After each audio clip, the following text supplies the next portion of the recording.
नमस्कार मंडळी, रामकृष्ण हरी। आजची आपली रेसिपी आहे उपवासाचा साबुदाणा चिवडा। त्यासाठी आपण तेल तापत ठेवलंय आणि हे घेतले नायलॉनचे साबुदाणे घेतलेले आहेत। हे सहज बाजारात विकत मिळतात। तेल तापलं आहे, आपण आता साबुदाणे तळून घेऊया। साबुदाणे तळण्यासाठी तेल खूप कडकडीत तापलं पाहिजे। साबुदाणे तळताना सतत हलवत राहायचे, चांगले फुलतात। साबुदाणे तळून झालेत, आता आपण शेंगदाणे तळून घेऊया। गॅस बारीक करायचा आहे, छान खरपूस तळून घ्यायचे शेंगदाणे।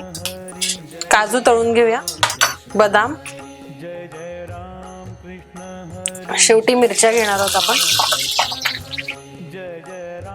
सर्व जिन्नस आपले तळून झालेले आहेत। आपण आता याच्यामध्ये चवीनुसार मीठ टाकायचं आहे। पिठी साखर टाकून घेऊया 1 ते 1.5 चमचा आणि छान आता याला मिक्स करून घ्यायचे आपल्याला। सगळीकडे छान एक जीव झालं पाहिजे मीठ आणि साखर। झटपट होणारा असा साबुदाणा चिवडा आहे, नक्की करून बघा। आपला साबुदाणा चिवडा तयार आहे। आपण हा कोणत्याही उपवासाला खाऊ शकतो।